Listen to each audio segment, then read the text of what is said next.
everybody, and welcome to another episode of Intuitive Insights.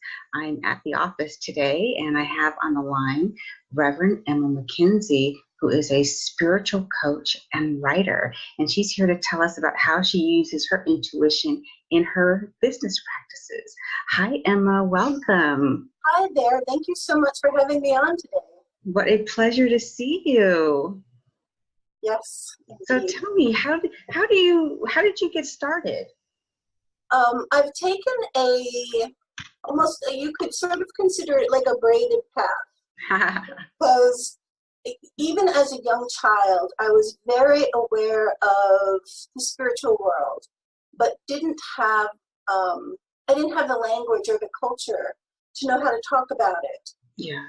Or even know how to think about it, other than I would have these experiences that I didn't know how to explain. Mm. But then there was also the other part of me that wanted to, please my parents and please my teachers and, and please my boyfriends and please my child and please my husband, right? And so I kind of would go back and forth between getting my degree in psychology and learning to be a Reiki master and, working as a administrative assistant and learning how to be a doula, and so wow. I would go back and forth. I spent a month at Kripalu in the 1980s.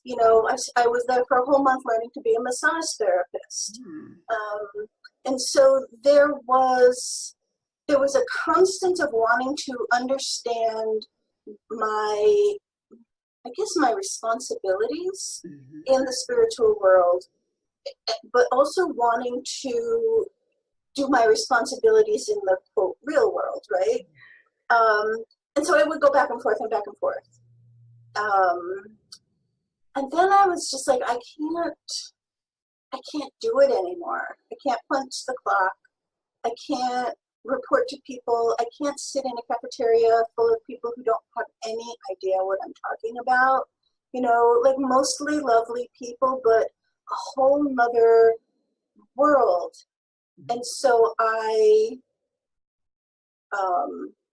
left my job with the state of Montana, and I again packed up my car and moved back to the East Coast. And I've been in kind of a 3-year spiritual retreat as I build my business and get very, very clear on the guidance that I'm receiving from Spirit. So what type of business have you started? I have my practical business. So I'm a writer. I'm a freelance writer. And I have a whole bunch of contracts to do freelance writing because that keeps for the time being, that keeps the money flowing in and keeps me in a stable place. And are you able to use intuition with your writing? Oh, anytime I'm writing. Like I do, the writing that I do ranges from like editing engineering reports to writing for websites about education to what's really joyful for me right now is I'm editing a very deeply spiritual novel. And so especially with that work, I'm reading her words, I'm listening to how to reshape the sentences, add things in, change a word, so that her message, not my message, but her message is coming through very clearly. And my work, and in my not work, but since maybe 2003, I've been doing channeled writing. And so I have really learned how to become peaceful and attune myself and, just sort of like sit with a notebook or sit in front of a computer, close my eyes, and just kind of ask questions and then write down what comes through. So this is, doing editing, especially in the spiritual world, that is wonderful. Wow. But then beautiful. I love it. And then there's my work, as a spiritual coach. I work primarily with women sort of 40 and older, I consider my mission, with that kind of work is to conspire with older women to transform the world. Awesome. And I feel that older women have been deeply neglected in our culture and ignored and dismissed. And yet we have very intense experiences throughout our lives, especially, I guess every generation, but certainly since the traditional family fell apart. Yes. And now we're living, and the, my mother expected to follow in her mother's footsteps of, getting married and having children and taking care of the home. And then when I was a teenager, her world fell apart because my dad left and she had no skills, and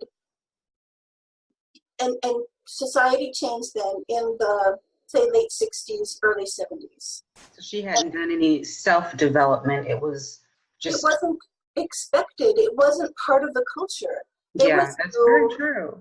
And it's like, for TV watchers out there, right. Once a woman is late 20s, she's pretty much done, Yes. And yes.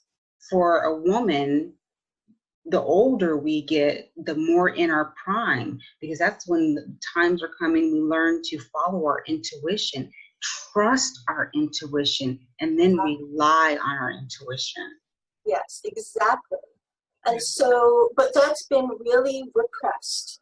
Yes. And there's a lot of emphasis on continuing to try and look like a 20-year-old. Yes. And continuing to try and act like a 20-year-old. Mm-hmm. And continuing to try to take our power from the men in our lives. Yes. Mm-hmm. And so my work is to free women from those things, to help them free up their power, to help them free up their wisdom, to help them attune to their intuition, and their guidance from spirit. Mm-hmm.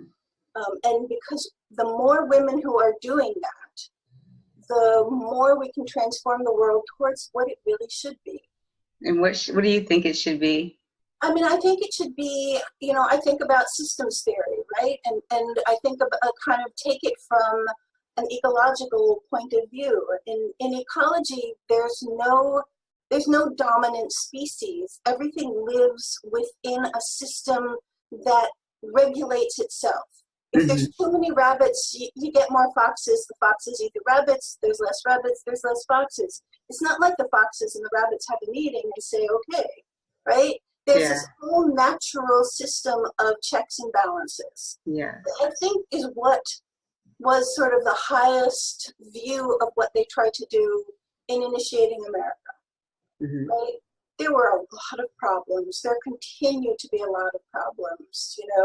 There's the problem of, it's basically about white men and then white women, and then everybody else kind of scrambling, trying to get there. Mm-hmm. And emulate a system that's incredibly dysfunctional. Yes, it really, really is. That's one of the reasons why I think we need to open up our intuition and encourage women to be intuitive, and men as well, because this system cannot be fixed. It is irrevocably broken, and the only way to grow is to be authentic. Exactly. That's my, in January, I don't make resolutions. I pick a keyword for the year. Mm-hmm. And my keyword for this year is authenticity. Oh, yay! So I'm very, very great reflection. And yes, I do think that men also need to find ways to access that. That's not my work. But there are other people who are working with men on that. My work is women. And women, I see men sometimes, and they do have a slightly more difficult time getting into that intuitive state because they're taught to be so logical, and it has to make sense. So when they start attempting to analyze their session, they won't go deep because they are in disbelief that they could be anything other than a male in a past life. Oh, exactly. That's funny. It's true, yeah. I believe you. So for women, there's a lot that we need to let go of. there's a lot that we need to free. Mhm. You know, and you think about like a bird in a cage, the door's open, but women don't know how to find the door a lot of the time. Mm. And so that is, that's a primary part of what my business is working with Um, women. And at the same time, I'm beginning to put together, well, through my both my master's that I'm working on and then my doctorate that I will be working on through IMM. Yay, IMM. Right? I will be I'll be producing books out of those. Oh, okay. Yes, yes. Through your thesis and your dissertation. Right? I mean, I love, I love academics and I like to think and research and understand things better, but also I see it as a pathway towards producing a few books. What do you think of the program that you went into? What are your thoughts on that? I think that for this to be, okay, I guess I have a couple of thoughts. One is that I came to IMM not because I needed to learn that much, but because I needed to learn to take everything that I've learned in the past, I don't know, 40 years. I mean, I've been doing this kind of thing since my late teens. Mm. And so I've been studying all sorts of spiritual systems and all sorts of healing systems and all of these things, and now putting them together in one place. That was my intention in this program, and I really like being self-directed. Mm-hmm. I was in a more traditional master's program for, communication. It was a very academic program. It was a very small department. I had very intimate relationships with the other students and with the professors because there weren't that many of us. Mm-hmm. And then I went on to get my PhD in communication at a major university. At which university? A major university. Oh, okay. I got you. I didn't realize you already had your doctorate. I don't, because I dropped out. Okay. I found the program that the program I wasn't. People would say you're such an academic, and what I realize is that I am not an academic. I'm a scholar, and they're different. Mm-hmm. Academics are people who really like to swim in the shark tank of academia. Mm-hmm. And that's not where I want to live. I'm No. a scholar because I love to learn and I love to integrate the learning, and even best of all, I like to pass what I've learned along. I consider myself sort of a spiritual reference librarian. Definitely. Right? So for me, the IMM program is perfect because I'm very self-directed. I've worked from a home office for a very long time now, so I know how to schedule my time. I know how to, I know how to research because I've been in academia. I know all these things. So the program for me is very well suited. I imagine it might be more challenging for people who are coming from this because they want to get these degrees in the spiritual system, but they don't have the training on how to be an academic student. Mm-hmm.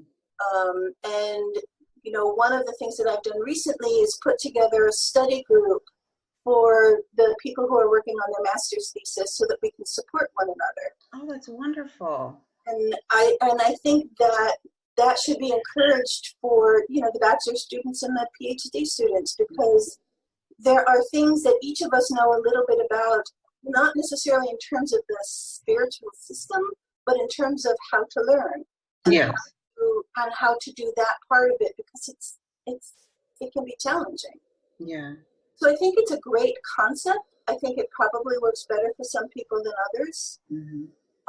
And I'm very, very grateful for the opportunity. Yeah, me too. Yeah.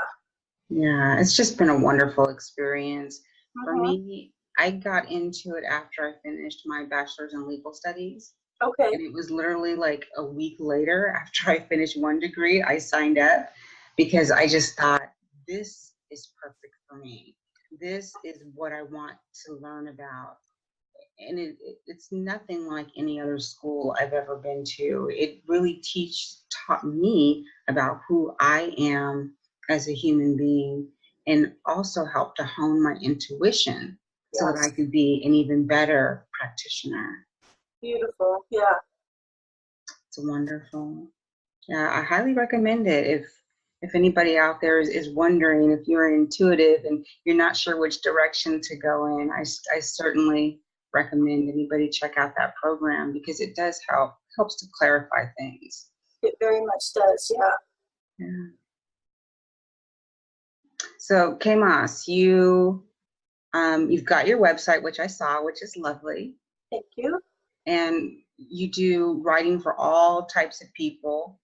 Yes. Okay. How do you, we're briefly kind of touching on how you use your intuition. Is it intuition or do you use tools to do that? How has that process come about for you? In terms of my writing or in terms of my spiritual coaching? Your writing. Okay. In terms of my writing, like there's kind of two aspects to it. One is like the business writing, and that's just business writing. Okay. It's skill, and and the intuition is something that is sort of quiet, and it's sort of like I'm not always 100% as detail oriented as I could be, and there's a lot of times where I'll get an intuitive hit that says, "Could you read that sentence again?" Because it just isn't making sense, and I'm like, "Oh yeah, you're right, thanks." Yeah. In my personal writing and in my spiritual editing, because I do like promotional materials, advertising, marketing, booklets, things like that for other people who are coaches, and for that it's more about getting to know the person and the personality and helping to bring that out through words, through images, through it's basically words and images and design.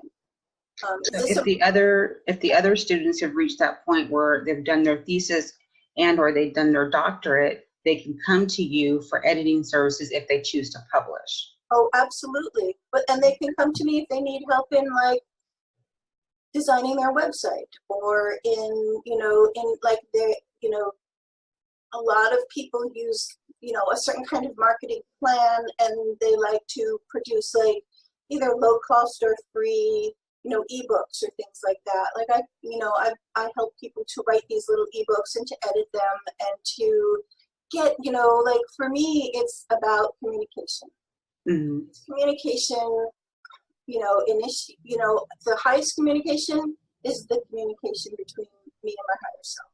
Definitely. Spirit. And then there's a communication between me and my clients, whether they're writing clients or whether they're spiritual coaching clients.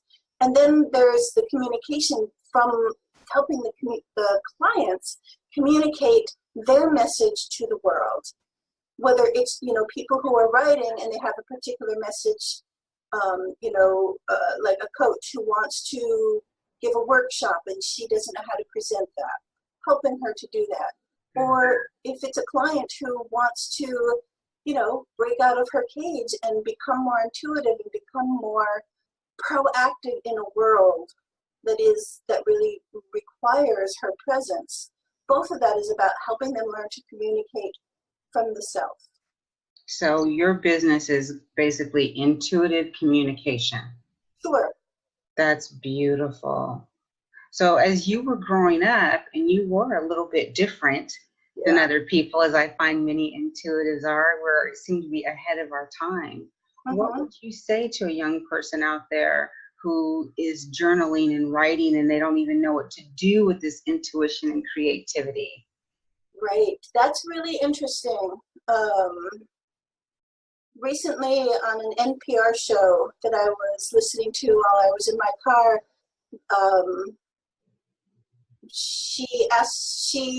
there was a conversation and out of that, they asked all their listeners to say, what would you say to your younger self? And so I wrote about that.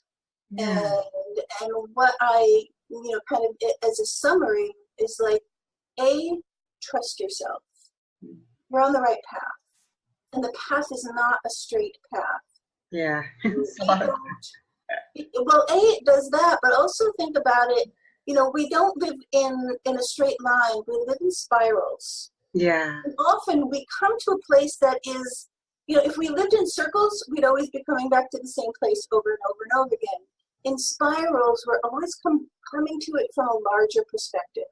We've Mhm. grown a little bit. We've grown a little bit more. We've grown a little bit more. And so we are able to, come to that relationship issue that we always have, or come to that financial issue that we always have, or come to that self-esteem issue that we always have. But we're coming to it having had experience, having grown from it.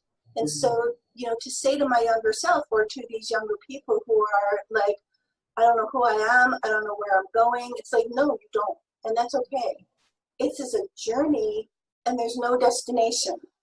And It's it's a just journey a about journey. self-discovery. You There's a don't, journey. Yes, yeah, exactly. you don't need to know it all right now, because as you discover it, you're opening the presence of who you truly are. Sure. And Yeah. there's all sorts of quotations from all sorts of famous people who say something to the effect of, you just take the first step, Yeah.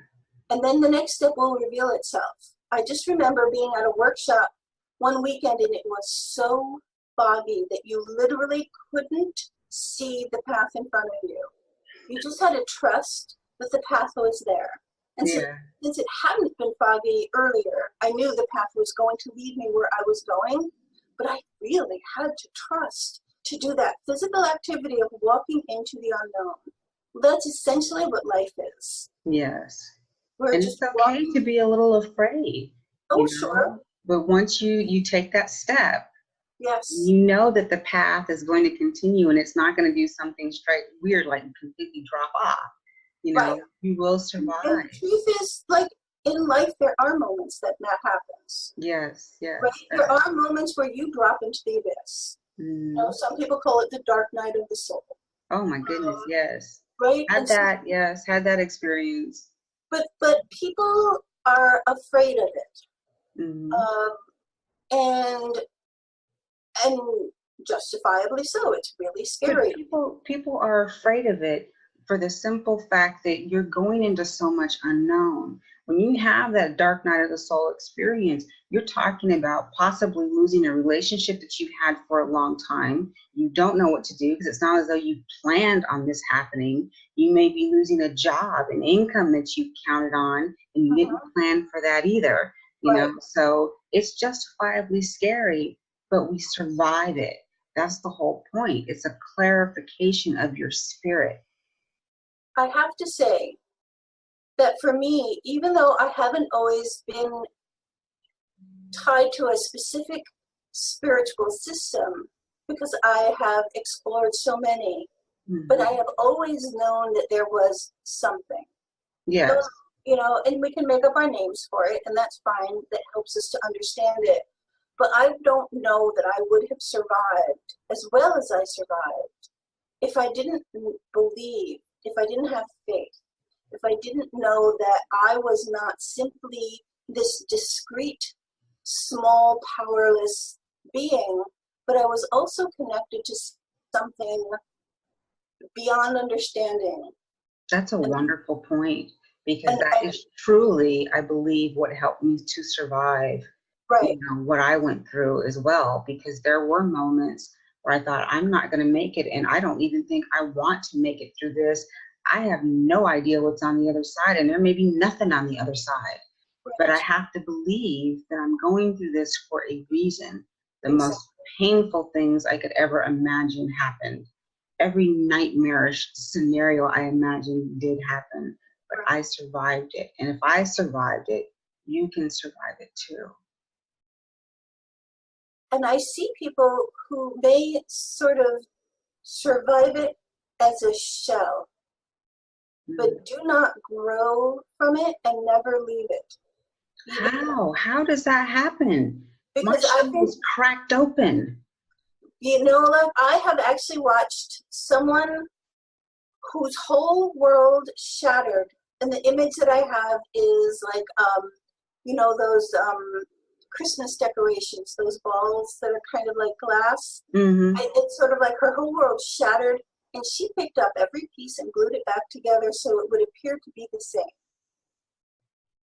But why? It shattered for a reason. It's shattered for a reason, but if you don't believe that there's something that gives you a reason for being, there's something beyond you, that you are not just this, material self, then that seems probably to be the safest thing to do. So I think that part of this whole thing about being a spiritual coach, working with women, helping them to develop their personal strength, helping them to develop a relationship with spirit, because if we don't have that relationship, we honestly cannot grow. Now, people may not call it God, or they may not call it spirit, or they may call it my philosophy or my values, or they may call it, their belief in the scientific, whatever that scientific formula is, right? Like they have a strong belief in something that is bigger than them and that they're part of it. Yes. Whatever it is, whatever label they want to give it. It's not, right? Like in the end, I don't know what it is. I just know it is. Yeah. But if you don't have that at all, then then A, some people don't survive. And B, some people go back and try and recreate whatever it was that they knew so that they would feel safe. But where's the growth? It's not, I don't see growth as something that everybody values. Right? Some people don't value growth. Some people then they just you keep from this perspective. If I had just attempted to put everything back together, that to me that doesn't make sense, because it fell apart to begin with. It didn't work, and it obviously wasn't meant for me. That's why it fell apart. Yes, but you are a seeker. Yes. And if you're not a seeker and your life falls apart and you don't believe that there's a reason for that, then what you believe is that you've been wrong and bad. Right? Like if your life falls apart, that means you made mistakes and you need to correct them. You need to be better. You need to be richer. You need to be thinner. You need to be something other than whatever happened to make this world fall apart. Yeah. Maybe you need another degree. Maybe you need another spouse. Maybe you need another child, right? Because if you don't keep trying to do that recipe that someone handed you when you were 5 years old and you never stopped believing in it, right? I mean, that's why, a lot of my work is about you change your story, you transform your life. Do you encourage your clients to write their story down? How do you? Not everybody's a writer. Yeah, okay. Some people are thinkers, some people are artists, some people are singers, some people, are thinkers. Not everybody's going to write their story down, but everybody thinks about it. Yeah. Everybody, because, there are some people who think we shouldn't be called Homo sapiens, right? We're not all that wise, but we should be called Homo fabulans, because fabulans means storyteller. And we are no more or less wise than other creatures on the earth. But we do tell stories, and there's no indication yet that other animals tell stories, and that's what makes us unique. But what happens is that people grab a story and they don't let go. I know somebody who really identified herself with the character in Little Women who died young. And she ended up doing certain things in her life.